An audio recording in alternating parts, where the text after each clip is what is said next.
welcome back to the What the Falk Sunderland preview show. After weeks of sadness and gloom, Sunderland somehow managed to lift the mood ever so slightly by thrashing Wigan Athletic, second in the table that is, 3-0 at the DW Stadium. However, the players and the fans all know that the result needs to act as a springboard as opposed to being a flash in a pan, and that starts again against our probably three decades long bogey team, I would say, Charlton Athletic at the Valley this Saturday. Charlton, who were in a bit of a fair old pickle themselves, to be honest, will be, of course, be reviewed by one of my old mates and all-round top fella, Nath from Charlton Live. Nath, it's been a while since I've seen your face. How are you doing? Are you all right? Yeah, not bad. Same old, different day. Just want the season to end, to be honest. And to be fair, it's probably nice that you've probably not got to worry about us sort of sneaking the playoffs like we did last time. But yeah, there's no danger of that happening. But yeah, not bad, mate. Just getting by. Like you said earlier, sad to see the stuff that's going on around the world. So it's nice that we can escape by moaning about football, which puts it into perspective. But I do like a moan, so. No, I echo that very much, mate. Yeah, it does put it into perspective, a lot of stuff. And I was going to say I'm quite happy for the season to end soon myself, but then we went and beat Wigan 3-0 on Saturday, so maybe they've roped me back in, as they always do. For context to the viewers, obviously me and you speak fairly regularly away from podcast stuff and officially recorded things about the fortunes of sort of both teams. So I know that you are particularly nervous about this weekend, but before we delve into it, we beat Wigan on Saturday 3-0, as I've touched on, while you went down 2-0 to Sheffield on the same day. One shot on target, 39% of possession. Doesn't sound great, but what do you make of the game, Nath? Well, the Sheffield Wednesday game or your one? Sheffield, we were great. Yeah. It's fine. Don't worry about us. Yeah, you won for me. No one cares about that. Yeah, but to be fair though, I mean, the Sheffield Wednesday game, it's sort of like a carbon copy of our last couple of games, really. Like MK Dons was in there, and we've just got a lot of injuries at the moment at the top end of the pitch. So Chucks came in January and started really well. Started when he left for Birmingham. He's got injured. Looks like it's long term. Jaden Stockley's been out since January, I think it is. I could be wrong on that. He came off the bench on Saturday, but he's still not fully fit. Connor Washington's out again. Don't really know. Jackson likes to keep his cards close to his chest in terms of injuries, so we don't really know. So the last few games we've had Mason Burstow up top, who's 17, 18. We sold him to Chelsea in the January window, and we got him back on loan. So he's really slight, still learning the game. And the only other striker we've got is Daniel Kanu, who is another youth product, and I think he's banged 30 odd goals this year. But again, it's still raw. So we're just lacking a little bit of, that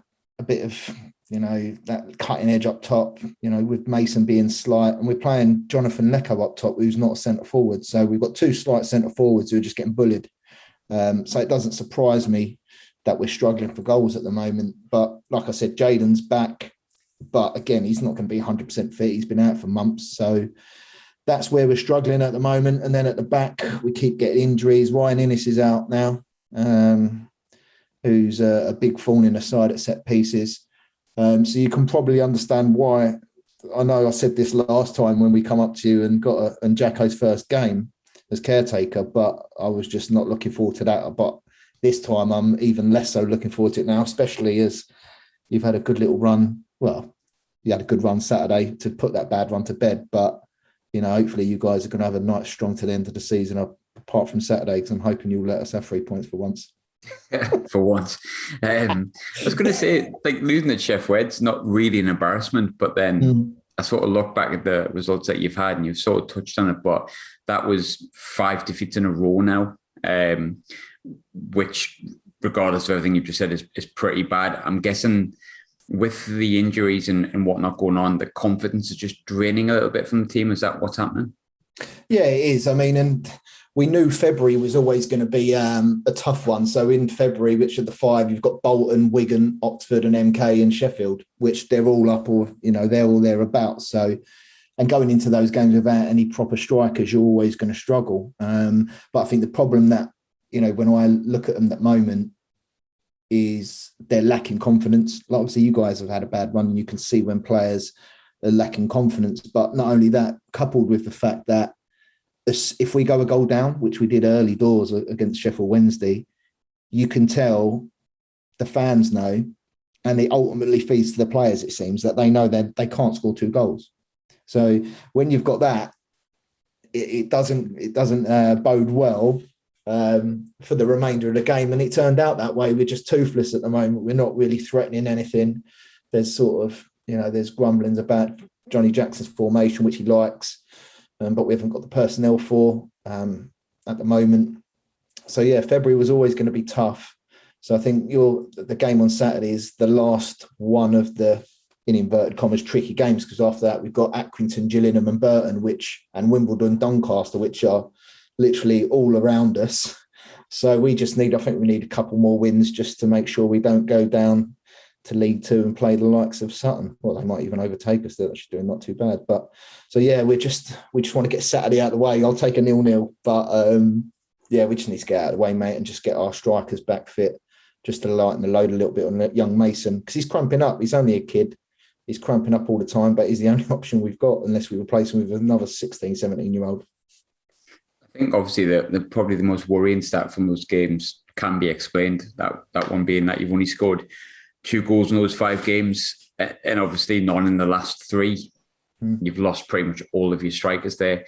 But in terms of creating chances, is that something that's happening, or is that kind of faltered as well? Yeah, no, it faltered. It's faltered because after we beat you guys up at your place, we then went on a run, and Elliot Lee came in and he was pulling the strings a lot, and Gilby was getting involved, and I know you guys will probably be surprised, but George Dobson's been everyone's player of the year. He's been he's probably the only player who can probably come out this season with any credit, really. I'm Connor Washington. I like Connor, but we had those 3. Like George sort of just keeps things ticking over and does the dirty stuff of the game, horrible stuff which no one likes doing. But Elliot was creating the chances, and we had good fast wing backs when we had Corey Blackie-Taylor.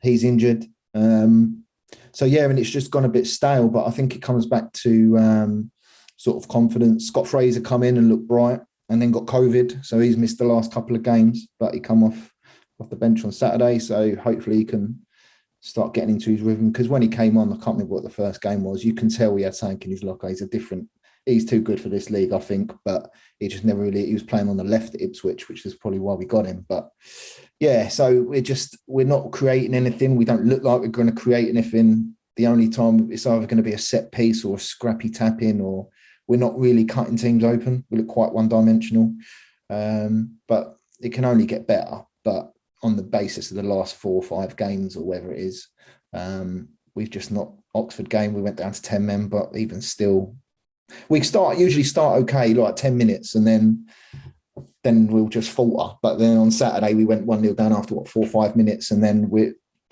Sheffield Wednesday away, they got Barry Bannon running it in there, who's too good for this league. So yeah, we're just hoping for something at the moment, but they all look down. And for your point of view, it's probably a good time to play us, I think. There'll be a lot of Sunderland fans understanding what you've said just there outside of the game on Saturday. But then the game on Saturday shows you how far it can switch and turn. But I've got to come on to it. I think listeners of the podcast will know I had kind of a love-in with Dobbo, but it was very much tongue-in-cheek because no one liked him. I decided I'm going to like him. But we've spoken, obviously, throughout the season, and you'll send me the occasional text on the weekend and be like, why did you boys not like George Dobson? He's been our player of the year. And I've got to be honest, I'm taken aback because I'm not sure if you were in on the joke and the love-in that I had with George Dobson. That was a joke. And I'm not sure if you're joking, but it sounds like you're not. Why has he been so good? He's been good. So when we came in, it was difficult because at the start of the season, I thought he was ostracised a little bit by Nigel Adkins, which I felt was a bit unfair because what Nigel was doing is he was playing Dobbo alongside Ben Watson as a sitter. But when you play with someone who's that old and's not got the legs, even though Ben Watson technically is okay, Dobbo had to go and do more of the donkey work, so to speak. So he was obviously out of position a lot. But what we've done now is what Jacko seems to be doing is he just sits there. He just sits there, does the simple things, breaks up the play and plays it simple. He tries to dictate the tempo a little bit. But it's just he's all action. Like he'll get involved whether we're losing 4-0 or so we was getting battered. Who was it?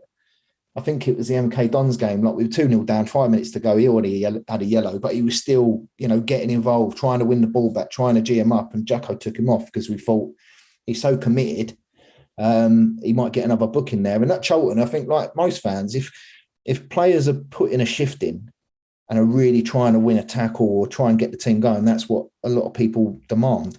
And that's what he gives you. And like I said, it's not tongue in cheek.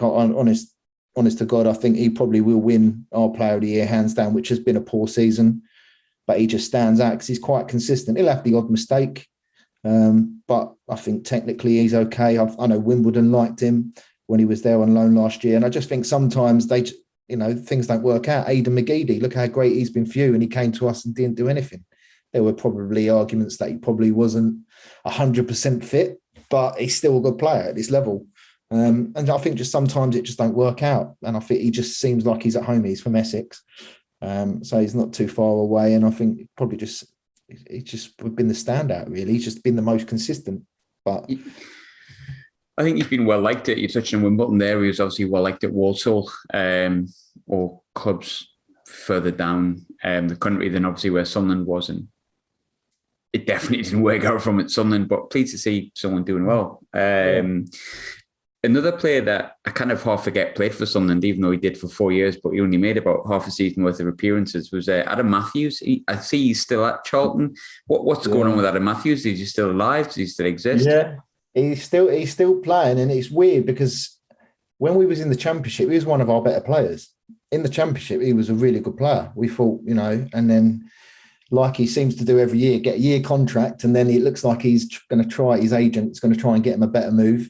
Doesn't happen, and then we end up signing him for another year.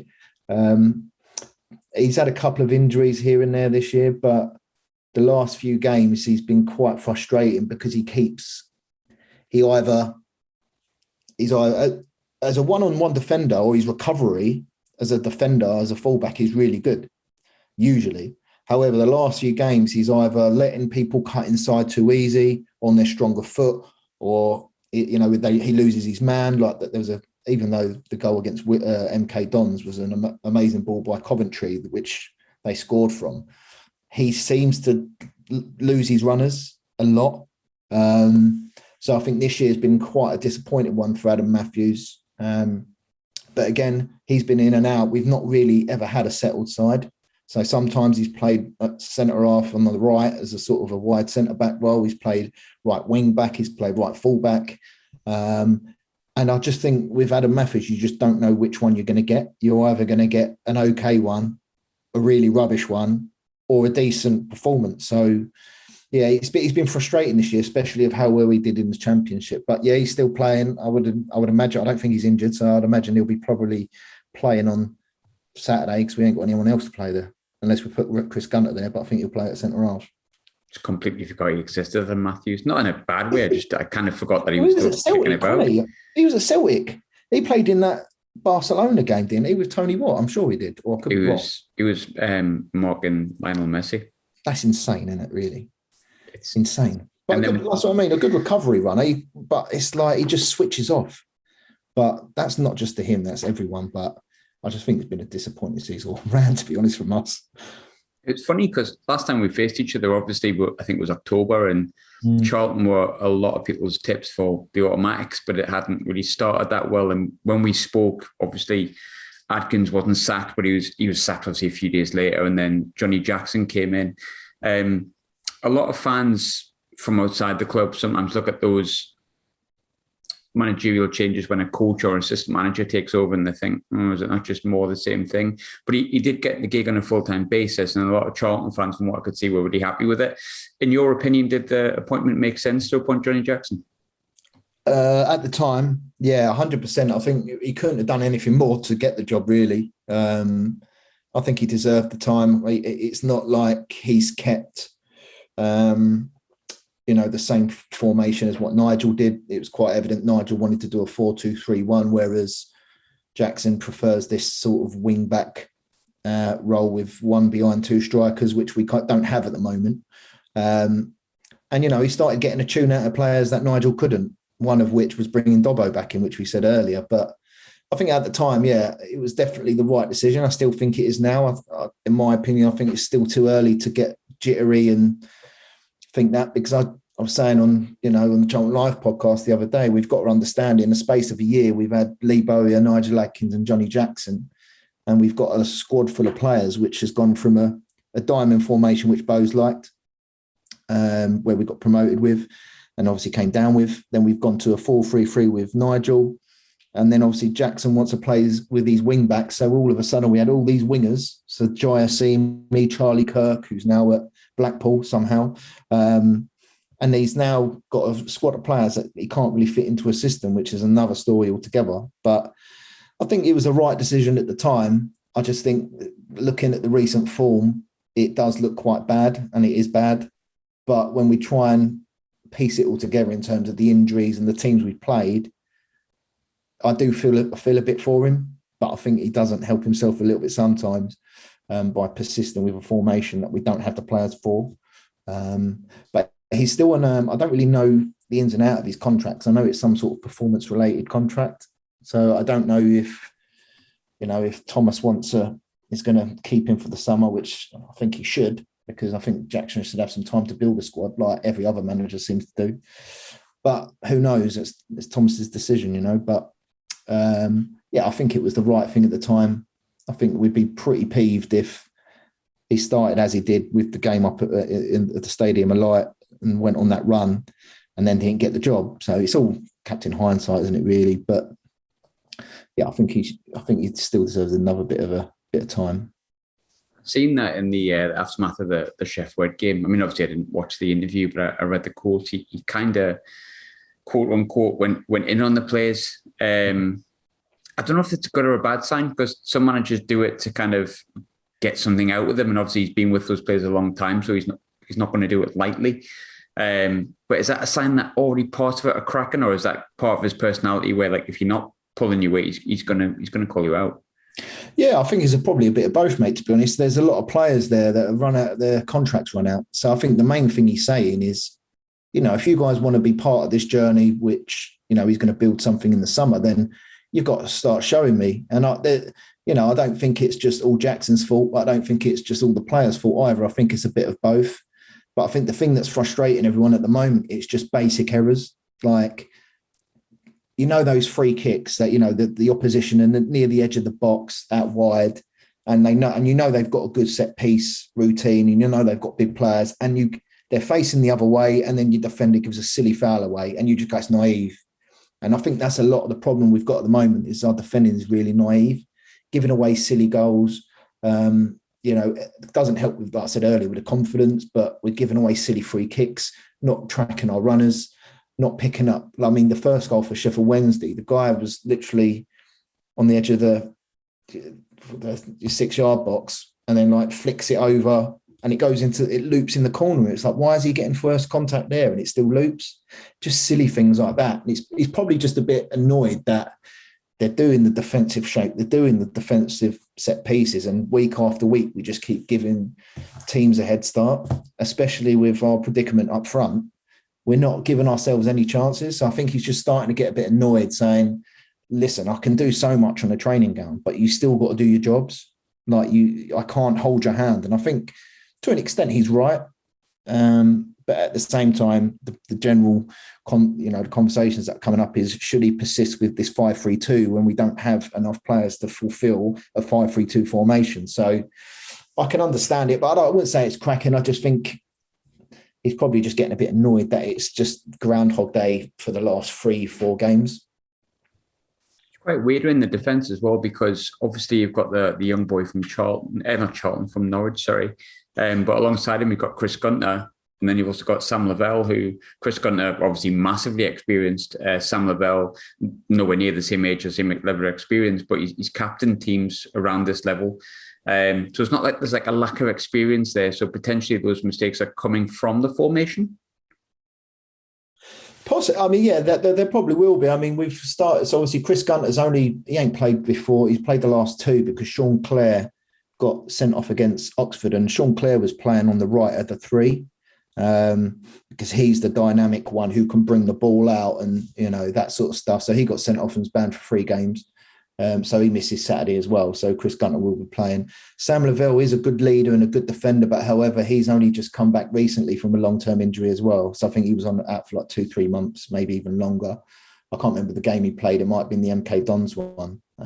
So he's still getting his fitness back. Akinfanwo was, again, doing brilliantly at the start of the season. And then we played Norwich in the FA Cup, which he couldn't play. And it just seems like since then, he's just fallen off a cliff. Like, he can't pass, he can't defend, he loses his runners, like, just silly mistakes. And then we've got Jason Pearce, who's experienced, but, you know, I've seen ships turn quicker than that, you know. So he's good at this level, he's physical, but we're playing against quick, nippy forwards, and he's not got it. He's not got that. And Ryan Innes is a beast, but he's out now. I don't know how long for. There was rumours that it could be to the end of the season, it could be shorter, but with his height, he's always at a threat of set pieces. So we've lacked consistency again, which we have throughout the year, but it could be part of the formation because you're playing a centre midfielder at right centre back, but we can't really put it all on Jackson for Sean Clare because, again, when he came in and Sean Clare started playing at that right wide centre back sort of berth, again, he was doing brilliantly. So hopefully Lavelle can stay fit now because obviously Innes is out. But yeah, so it's just like this year. I haven't looked at the stats, but I'd like to see how many times we've played the same team. I don't think it will be many, put it that way. Obviously, that plays a lot into it in terms of the form and stuff, but sort of away from the pitch a little bit. We're approaching a solid amount of time. I can't remember exactly how long since Sandgaard took charge and obviously came in as a new chairman. He's a bit rock and roll, I think. He's very vocal on the old Twitter. He's definitely charismatic, I think would be the word you would use. But at Sunderland, we've seen the whole talkative on Twitter and engaging with the fans thing. We've seen it before and we've seen it fail spectacularly. You're in 16th, you're 19 points off the playoffs, basically 19 points behind us. Sandgaard spoke an awful lot about getting promoted this season. Really good recruitment on paper. How much stick is Sandgaard getting for his role in this season and his recruitment? He's getting a bit of stick, and I think some of it's probably justified. Like you say, he's charismatic, and I think his heart's in the right place. He does care, but I think what he's probably finding, it's probably not as easy as he probably envisaged. Listen, you know, when he comes over from Colorado, last time I was there for my birthday, I think it was the Fleetwood game, which was back in January, won the game. He came out to the local pub, had a few beers with everyone, started playing his guitar. Like, you know, some people like it, some people don't. I just think live and let live. But yeah, the recruitment on paper was good. I thought the recruitment on paper was good, but we didn't get that tune. We didn't, and we bought a lot of players late, a lot of unfit players. And then we were playing catch up, really. So he's getting a bit of stick because of the recruitment and where we are in the league. I think this is the lowest we've ever been in terms of position in, you know, maybe ever. I could be wrong, but I can't remember in my lifetime being, I don't know where we are in the league. Where are we? 16th or something? Or 16th in League One? I've never seen that in my life. But listen, we're not big, you know, it doesn't give us a divine right to be better in League One just because we're Charlton. Doesn't mean that at all. And I think he probably, in my opinion, needs to get someone in with a football brain to run it.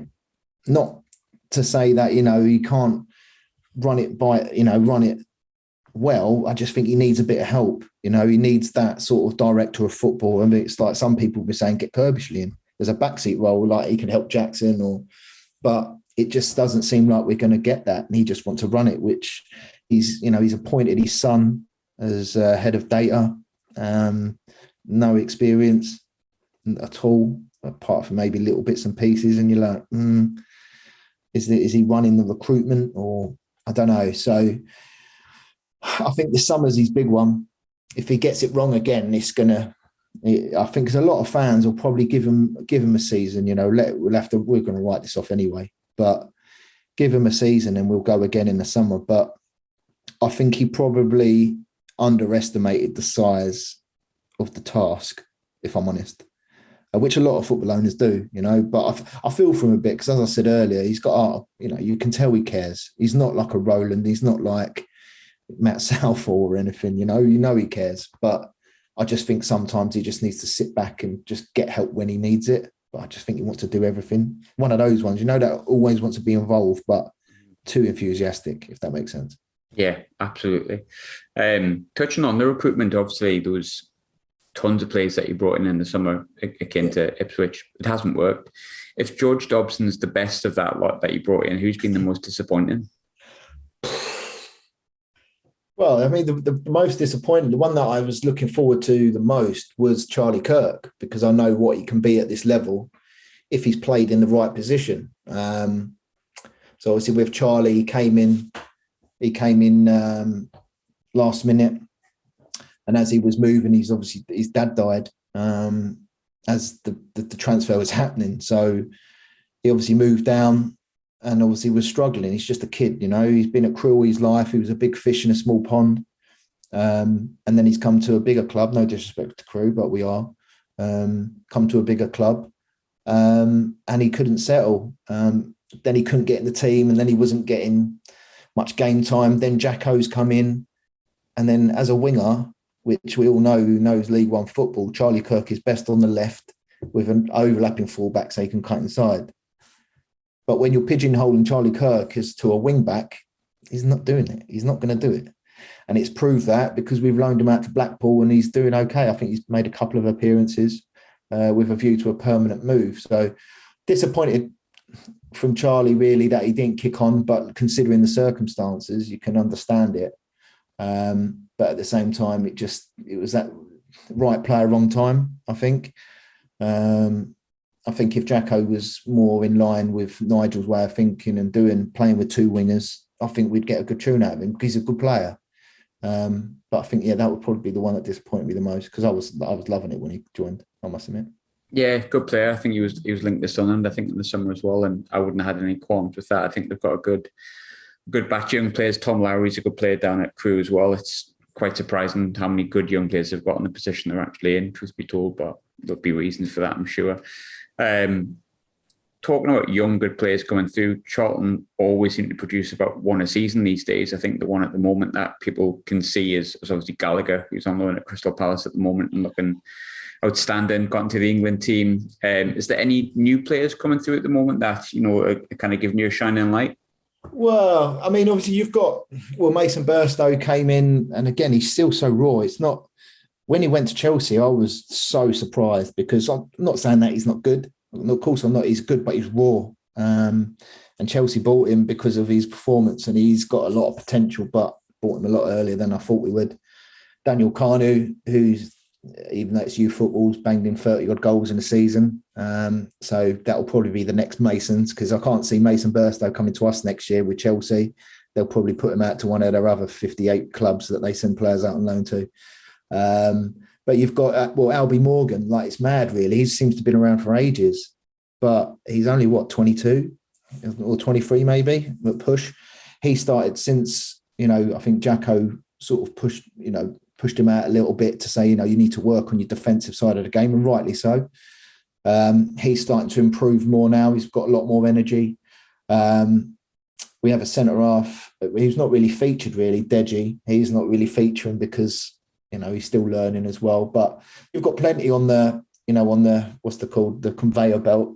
But I think there'll probably be more next season. I mean, I'm looking forward to Jake Forster-Cassie coming back, who ain't played at all this year because he damaged his crucial ligaments last game of last season. So I know he's on the grass, and hopefully we can get him back as soon as possible. But we've got a keeper out on loan at the moment at Ross County, Ashley Maynard Brewer, who's been apparently really good for Ross County. So again, I don't know if he'll be involved next year, but we've got Craig McGillivray, so I don't know. But yeah, we've got some good. Tyrese Campbell's made a couple of appearances now. So he's come off the bench the last couple of weeks. So I wouldn't be surprised if he gets some sort of involvement on Saturday. Very, very quick winger. But yeah, we just seem to just pushing them through really. And then we just sell them for peanuts and then we just start again really. That's how it goes at a League One level. But I know Thomas is trying to push for our Cat 1 status for the academy, which will help us a lot. And I think we should get it really just on that, how many people we're producing. In terms of, before we leave the recruitment completely, one player that you brought in, I think in the January window that I actually have wanted Sunderland for a while because I've watched him appear for Scotland and he played really well for MK Dons, but he looks like he's just coming off the bench for you. Scott Fraser, has he had any sort of impact in his 3 appearances he's had yet?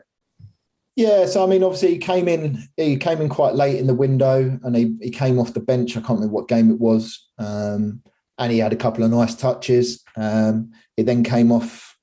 He came on off the bench against. I can't remember who it was for. I would know, but I know he set a goal up when he came off the bench, and then he got COVID. And then obviously he was back from COVID last Friday, so he was on the bench against Sheffield Wednesday. But it wouldn't surprise me if he starts on Saturday because it's not like he's unfit. It was just with COVID, he has to isolate and he was still symptomatic, so he couldn't play. But again, it's just trying to find the balance around him. So I think next year we'll probably have Dobbo and Fraser there for sure. I mean, a midfield three of George Dobson, Jake Forster-Caskey and Scott Fraser isn't a bad three really. So yeah, I'm hoping he can start on Saturday and try and get back into the swing of it really, because it's been start like the whole season. In terms of seasons as a whole, I couldn't describe Sunderland's to you. Amazing in some parts, depressing in others, if I'm honest with you. But we beat Wigan 3-0 last week. Prior to that, we'd won one game since I think it was New Year's Eve against Sheff Wed, who we beat 5-0. All very weird. We've had a funny old season. But from a Charlton perspective, coming into the game, which players are concerning you on Saturday and what are the reasons for that?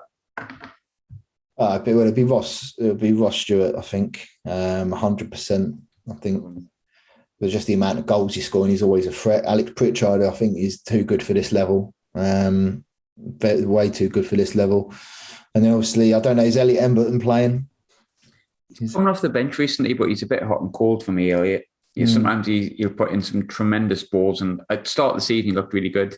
Sometimes he can be a bit anonymous, but in truth, he's probably his first full season, playing a full season. He got like half a season with Blackpool last year, so maybe I'm being harsh, but the talent's definitely there, 100%. And Dan Neil started well for you boys, didn't he?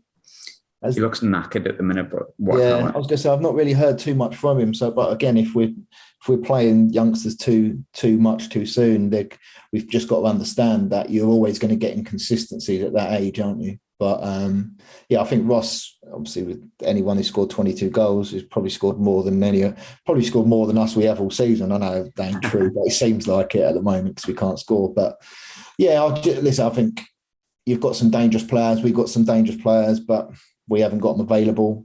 Like, listen, I'm not saying we're going to play it. We've got a youth team on Saturday. We've still got a team that should be able to compete at this level. So nothing's out of the equation. But I know you, I put before Wigan, you won on the 22nd of Jan against Pompey, didn't you? So you did go through a rough patch. Again, it was like the Wimbledon, Cheltenham, Donny game, really. It was like thinking, surely you're not going to drop out again. Because I remember at the beginning, I was like, I hope you guys go up. I thought you was going to smash it. There was a point where I thought these guys are going to be like 100 points. And then it just sort of, the wheels fell off a little bit. But like I said, you ain't got to worry about us chasing you down in the playoffs this year. Yeah, I actually feel safe saying that for 19 points adrift. I think maybe so. To be fair, if you did get in the playoffs and it was like another Sunderland and Charlton playoff final, I don't think I'd bother. I'd just be like, just leave it. You won't turn up. I was saying this on our podcast the other day. I said, like, if I'm hoping, obviously you guys go up anyway, which I said at the beginning, I want you boys to go up because obviously you're a good club and good fans and stuff. So I want you guys to go up. But not only that, if you didn't go up and we do make a fist of it next year, and then we did get you in the playoffs next year, I would say that I wouldn't go because surely third time, it's not going to happen again. So I can't do it. But listen, I hope you guys do it. I know you've played a couple of games more than everyone else, haven't you? But yeah, I don't know. I think you always got that one team that comes in last minute, didn't you? Like we did. And I don't know who that's going to be at the moment, but it could. I don't know if it could be Ipswich. I know Sheffield Wednesday are back. They're picking up some form now. So hopefully you can sneak in there and hopefully win that game at Wembley. can never imagine winning at Wembley with fans there anyway. Obviously, we won last year without fans there, which was just so typical Sunderland. But final question, as always, people will know what the final question always is, predictions. I totally got mine wrong last week. I think I said 3-1 Wigan. I was close, but the wrong way around. I feel like predicting defeat because it worked last week, but I just don't know if that actually works. I don't think you can lose unless you concede, though, Graham. That's the only thing. I think we might win, actually. We haven't won at Charlton since, when was it, Nath? You said before? 2000? Yeah, so 14 games we've played since 1998. And you won the first two in the Premier League at yours and at ours, and then you beat us 2000, last time you beat us. Horrible. And the only other two wins. So, yeah, we played each other 14 times, 7 at the Stadium of Light, 7 at Charlton. And then the last time you beat us at our ground was, 21 years ago.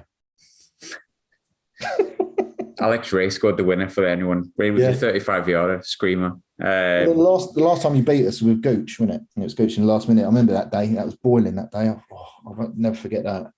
Sunderland on a Friday, and then just absolutely steaming and hot, and then concede a last-minute winner. Last-minute winner for you lot.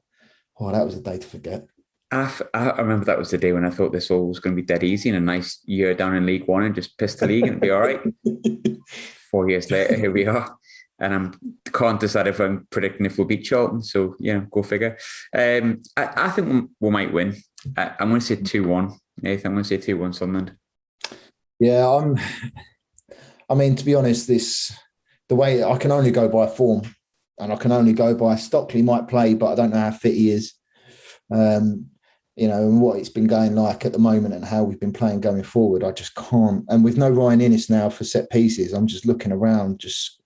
We don't really have many. Our midfielders don't score. I think Gilby's got 2, Morgan's got 2. I think Elliott's got 4. Like there's no goals. There's no goals there. So I don't really sort of predict against my own team, but I'm going to try and minimise the risk, minimise the sort of embarrassment, and I reckon you might get a 1-0 win. I'll take a 1-0, like the way you guys, after Wigan, your tails are going to be up. We're going to be down in the dumps. But listen, like we said back in October, I was the same. And then we managed to sort of scrape a 1-0 win with Jonathan Lecco playing at right wing back somehow. So I don't know. Anything's possible, especially if Stockley plays. But yeah, I mean, the way it's going at the moment, mate, I'm not confident. I just want it to get this one out of the way, and then we'll play the other teams around us. I think you said anything's possible there. Anything's possible with Sunderland Charlton. It'll probably be 5-5. Like that Charlton game the other week. Charlton Wigan, isn't it? I'd probably take a 5-0, to be fair. That would at least be entertaining, I suppose. There'd be plenty. You need to win, though, don't you? You need to get those points on the board. But you've got to think from a podcast perspective, Nathan. A 5-5 draw will be a 2-hour podcast. It would be tremendous. We've got to think from that perspective. Yeah, listen, like, if someone said to me, right, you lose on Saturday against Sunderland and they definitely go up, then I'll take it, because I think we'll be able to win a couple of the ones coming up. But I just don't want you in this league next year, because I'm hopeful that we'll make a fist of it next year, like I said earlier this season. But I just can't be dealing with trying to get you in a playoff again, I don't think. So hopefully you can go up there. And you never know. Let's hope that Newcastle go down. That'll be funny when they were all their millions playing in the Championship. That'd just be nice to see with you lot going up there. Nath, as always, thanks for joining me, mate. And I would see you Saturday, but neither of us are. Well, I'm not going to be there anyway. But we'll be watching through the medium of streams. Well, we'll see. I'm sure we'll probably text each other after the game, regardless of the result. Probably one of us will either sneak it, or it'll be a 6-0 or a 5-0, or we'll bring Mendonca off the bench out of retirement because we need a striker. You'll get Niall Quinn, get Mickey Gray back. No, but yeah, thanks for having me, and obviously we'll catch up on Saturday, but just be gentle on us. That's all I'm going to be saying. All I say. Try our best.